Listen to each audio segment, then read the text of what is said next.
dia akan bagi satu kontainer ataupun bekas maybe yang yang Harry Potter guna untuk ambil air mata Profesor Snape tu ke. So dia ambil macam tu, dia suruh budak tu ludah. So dia bukan sahaja ambil air liur tu sahaja, tapi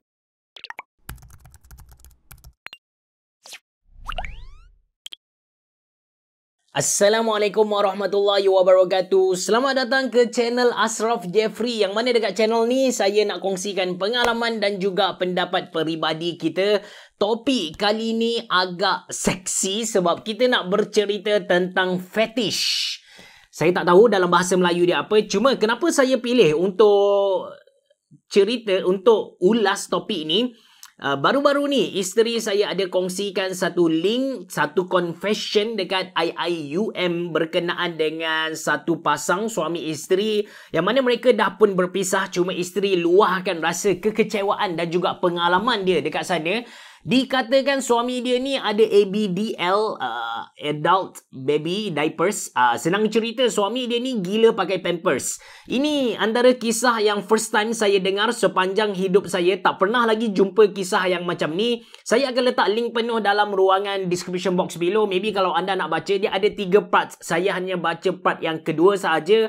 Part yang 1 dan ketiga saya tak baca. Saya macam, bila baca part kedua tu, saya dah boleh agak dia macam mana. And saya merasakan benda ni macam pelik gila kot. Saya letak link penuh dekat bawah. Cuma secara ringkasnya, dia berkahwin dengan suami dia, orang Kelantan juga, sama dengan saya lah. Orang Kelantan ni, dia kahwin dengan suami dia without tahu suami dia ada penyakit yang macam tu, ataupun sebenarnya kita panggil sebagai fetish. Dalam bahasa Jepun, tak silap saya, kita sebut sebagai omorashi. Kita akan cakap tentang fetish yang ada dekat Jepun. Tapi sekarang saya nak fokus kepada kenapa, sebab saya pilih untuk cerita topik ini. So dikatakan perempuan ni, dia berkahwin dengan suami dia. Suami dia dia adalah bersama dengan suami dia beberapa kali, and dia ada perancangan untuk dapatkan anak. Cuma bukan sekarang. Jadi mereka pakai kondom dan sebagainya. Lama-kelamaan suami dia macam tak nak duduk bersama dengan dia. Alasan, ada banyaklah alasan, takut mengandung dan sebagainya, sedangkan mereka pakai kondom untuk elakkan mengandung dan sebagainya. Last terbongkar juga yang suami dia ni suka pakai Pampers.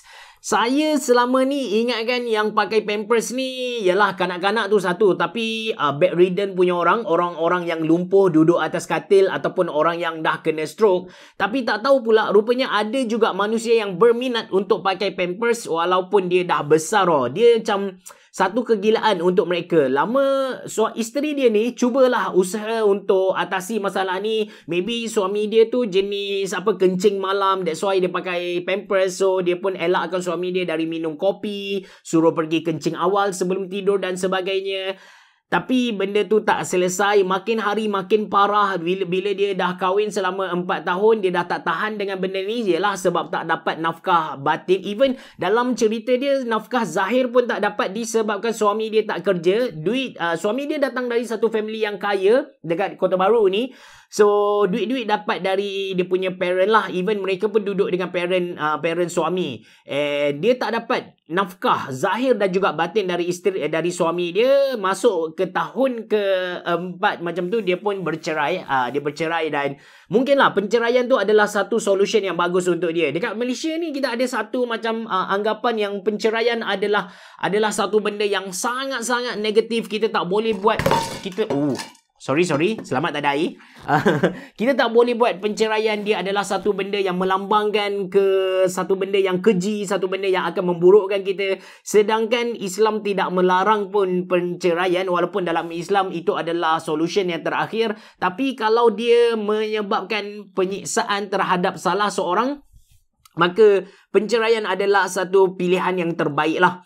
So, mereka bercerai dan cerita ni dikongsikan lah. Yang menjadikan saya rasa teruja adalah perangai fetish kepada Pampers tu. Bukan sahaja pakai. Mula-mula dia ingatkan ini adalah penyakit. Mula-mula dia ingat maybe suami dia pakai disebabkan ialah kencing malam dan sebagainya. Tapi rupa-rupanya dia memang ada group. Dia selfie pakai Pampers. Dia memang ada group benda ni. Which is benda ni bagi saya mind blown lah. Saya tak pernah terfikir pun ada manusia-manusia yang gila pakai Pampers ni. Nauzubillah lah. Harap kita dijauhi dari penyakit-penyakit sebegini. Benda ni kita panggil dia sebagai fetish. Dekat Malaysia, fetish ni biasanya popular dengan yang kumpul underwear wanita, kumpul bra, benda-benda macam tu. Banyaklah dekat Malaysia kita boleh baca dekat buku-buku kan. Kita boleh baca dekat akhbar-akhbar kan. Tapi yang bab pampers ni adalah satu benda yang kita kata next level. And dekat Jepun, bila bercakap tentang fetish ni, ketika saya berada dekat Jepun dari 2010 sampai 2013 macam tu, ada satu kisah yang sangat-sangat famous yang mana 2011 seorang lelaki ditangkap kerana kumpul air liur student. Student tu dia tak kisah dari darjah berapa, even ada budak tadika pun jadi mangsa dia. Sampailah yang kita kata sekolah menengah dah nak grad lah. Dah nak graduation, dah nak habis belajar macam tu.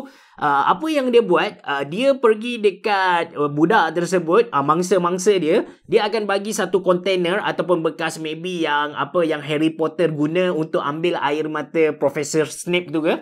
So dia ambil macam tu, dia suruh budak tu ludah. So dia bukan sahaja ambil air liur tu sahaja, tapi proses ludah tu pun dia akan rakam lah. Dan yang paling parah sebelum dia ditangkap tu, dia rakam bagaimana sampai dalam mulut budak tu. Macam mana dia rakam? Wallahu alam, saya tak tahu macam mana. Cuma yang menariknya, kita dengar dia kumpul air liur tu dah geli kan. Tapi yang lagi best, sebenarnya dia dah approach 4,000 orang student. Dia buat benda tu bukan dalam masa 1 tahun, tapi dalam satu certain time, maybe 4 ataupun 5 tahun macam tu, sebanyak 4,000 student. Dia mengaku dia dah approach 4,000 student, tapi yang bagi air liur dekat dia 500 orang sahaja.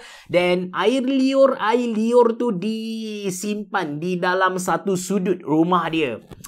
Dan bila dia ditangkap, sebenarnya bila dia ditangkap, orang cek dia punya komputer ataupun laptop, ada sebanyak 20 video.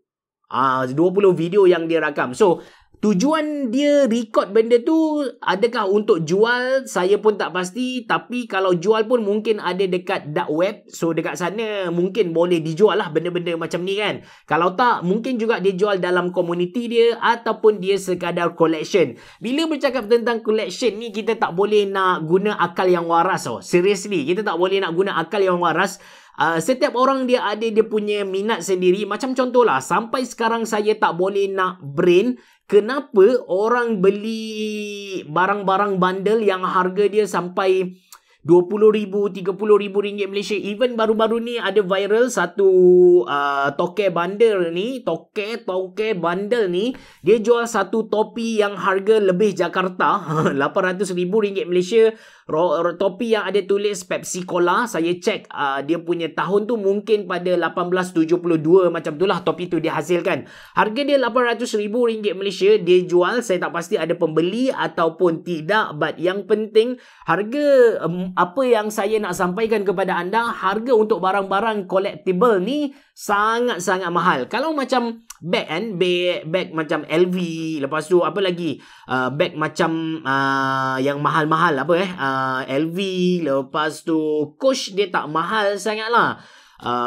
Dior minyak wangi, tak kisahlah. Yang bag-bag mahal ni, mula-mula saya ingat dia dijadikan sebagai collectible item sahaja. Tapi bila saya bercakap dengan kawan saya yang memang kita kata into this kind of politik, dia ada main sikit benda-benda politik ni, dia bagi tahu yang macam jam mahal, bag mahal, itu adalah satu currency. Bila mana kita jumpa dengan Datuk, contoh kita jumpa dengan Datuk tu, kita nak dapatkan projek dari Datuk tu, kalau kita bayar duit secara cash, orang akan tangkap kita atas alasan rasuah dan sebagainya. Tapi kawan saya bagi tahu, dalam dunia ni, maksudnya dalam dunia kita kata rasuah ni, kita tak bagi cash dekat orang yang kita nakkan projek tu. Tapi kadang-kadang kita bagi jam yang kita pakai. Macam Rolex yang harga RM200,000 Malaysia. So, tengah main golf tu, kita pun bagi dekat dia supaya dia dapat bagi projek dekat kita lah. Dalam bentuk macam tu, orang tak akan perasan. That's why, bila kita tengok kes-kes rasuah berprofil tinggi macam kita punya...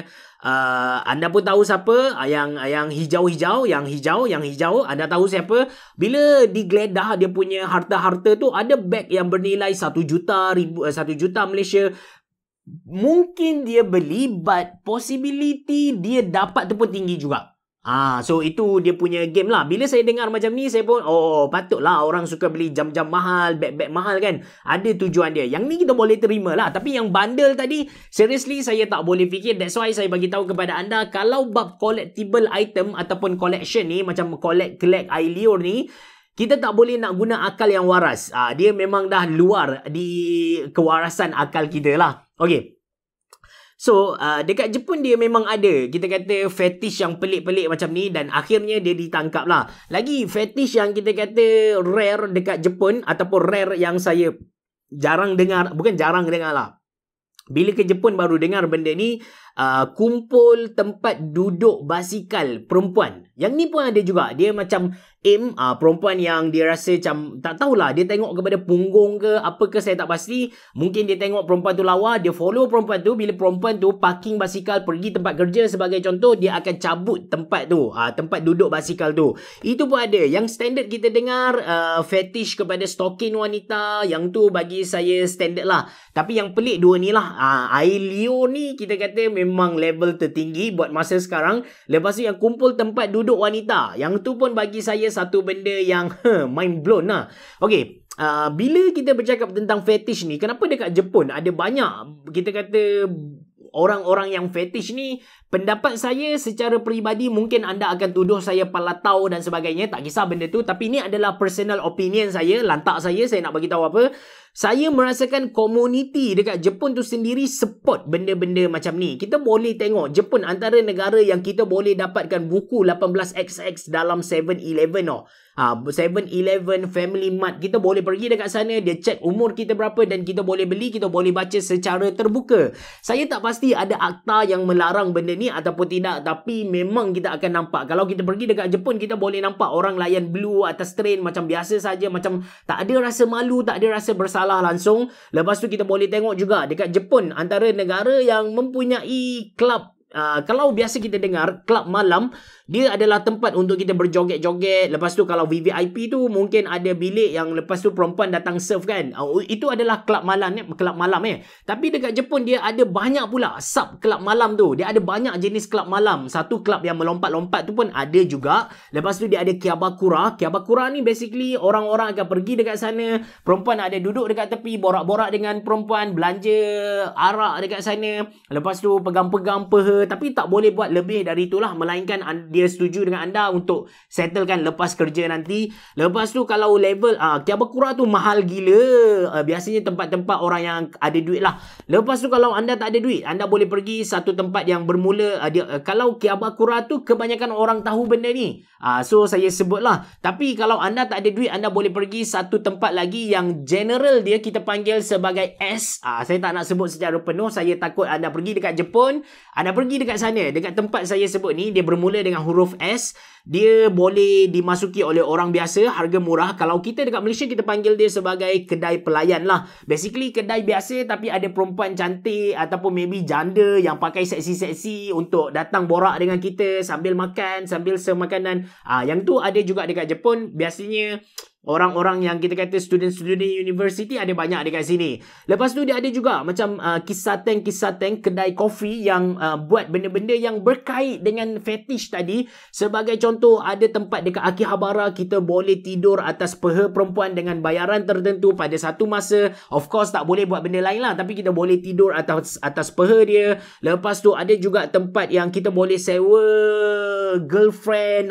Itu pun ada. So basically bila kita tengok apa yang berlaku dekat Jepun sana, dia macam memberi idea kepada golongan-golongan yang bermasalah ni untuk buat benda-benda fetish tadilah. Even dia punya cosplayer pun, saya ada pengalaman, bukan join cosplayer lah. Saya bawa satu family ni pergi jalan-jalan dekat Jepun. So kami pergi dekat satu tempat yang dipanggil sebagai Tokyo Dome. Tokyo Dome ni tempat baseball dia lah, stadium baseball. Kebetulan bila sampai dekat sana ada gathering untuk cosplayer.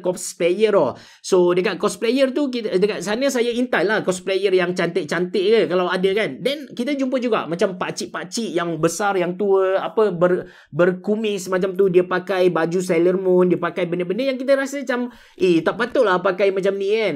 Tapi dia orang buat. So that's why pendapat saya, kenapa banyak fetish yang lahir dekat Jepun adalah kerana komuniti itu sendiri. Komuniti tu sendiri dia dah menormalisasikan budaya fetish tu. Walaupun kita kata Jepun pun tak accept geng-geng fetish ni. Tapi macam saya bagi tahu tadi, dia macam bagi idea dekat golongan-golongan bermasalah untuk buat benda-benda macam tu.